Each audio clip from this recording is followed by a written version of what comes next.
Well, guys, here we go again, right? Here we go again. Alabama versus Georgia for the 8th time. For the most part, Nick Saban has been undefeated. He's 7-0. He's beaten Georgia on pretty much every stage that you can imagine, whether if it's in the regular season, whether if it's on the road, whether if it's at at the Georgia Dome so many years in a row, right? If it's an SEC championship setting, if it's a national championship setting. I think the only setting that he hasn't won was at never mind. He actually beat Georgia at home. So he's beat Georgia in every possible setting that you can think of.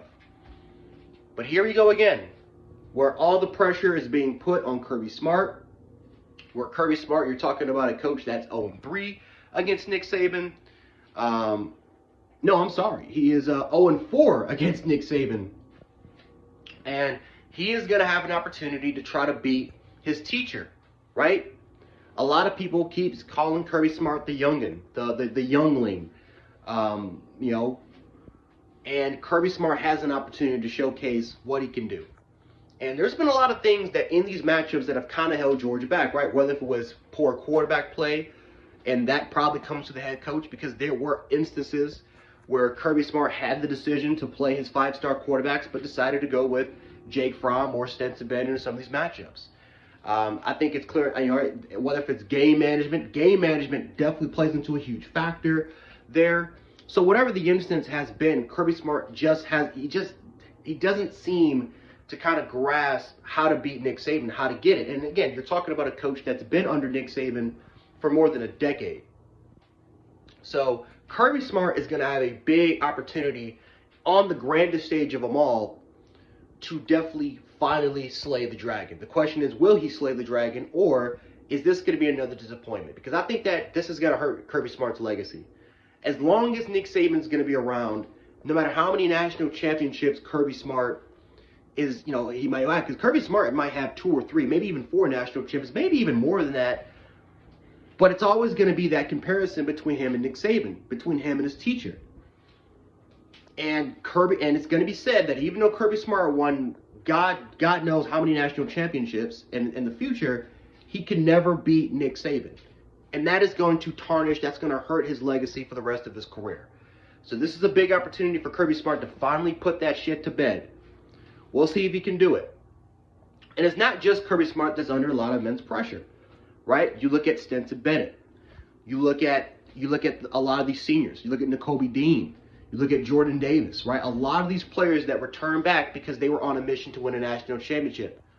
Nolan Smith said it best during his press conference that they were pissed, they were mad, they were crying because they finally thought that they can beat Alabama and they just couldn't get the job done. A lot of these kids grew up watching Georgia, or no matter where they lived, they grew up watching Alabama slay everyone, especially the Georgia Bulldogs. And these guys were on a mission to conquer, and they couldn't conquer the beast. They couldn't conquer the dragon.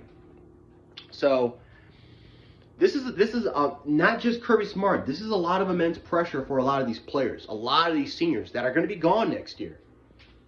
And this is going to be a year where Alabama is going to be on top. Remember, this is Alabama's weakest team.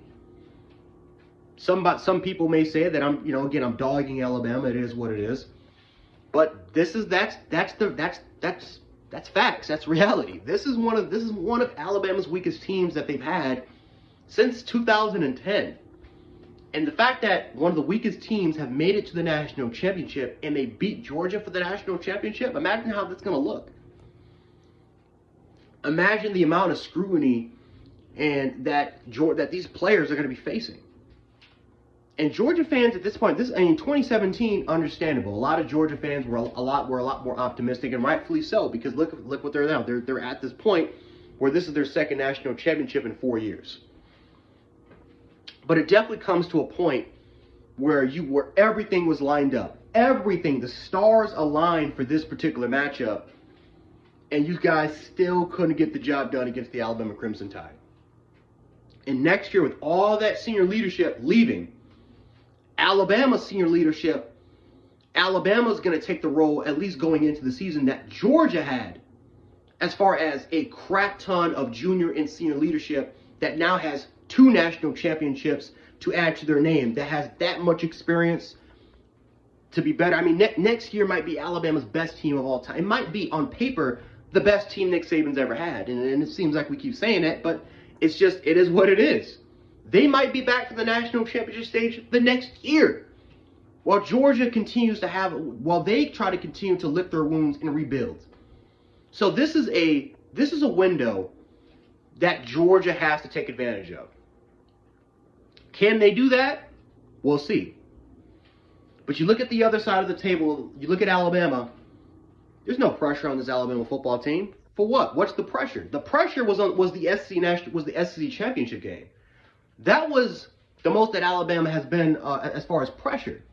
A lot of people counted them out. A lot of people doubted them. A lot of people thought that they were done. I was one of them. I thought Georgia would kill Alabama in the SEC championship game. I was contemplating not even watching the game. But Alabama, as the underdogs, went up to Atlanta, a.k.a. Bryant-Denny 2.0, and kicked the shit out of Georgia with one of the weakest teams they've had since 2010. So a lot of people say that, hey, Alabama might be the ones that are under the most pressure. For what? Everyone thought that they wouldn't even get to this point, wouldn't even get here. You could make an argument they are the Cincinnati Bearcats for this playoff year, or at least for leading up to the matchup between Alabama and Georgia. You can make an argument that they were in that role. So when people say that they're under pressure, I have to disagree. There's no pressure.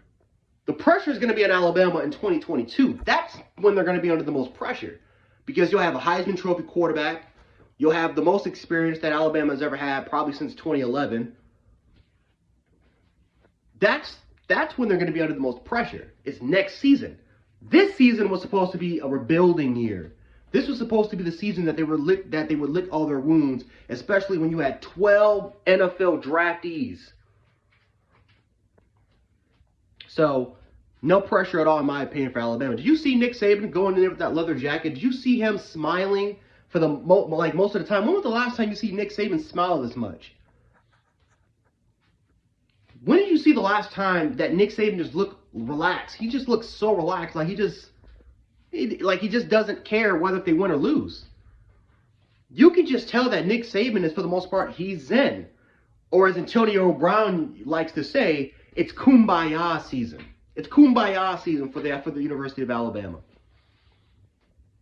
So this is a game where I think the pressure is going to be on Georgia to slay the dragon.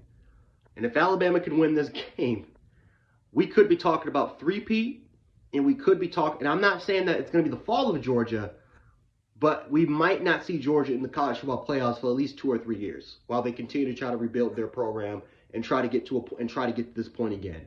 But it's going to be a lot of immense pressure, not just on Kirby Smart, but a lot of these seniors that are going to be competing for this national championship.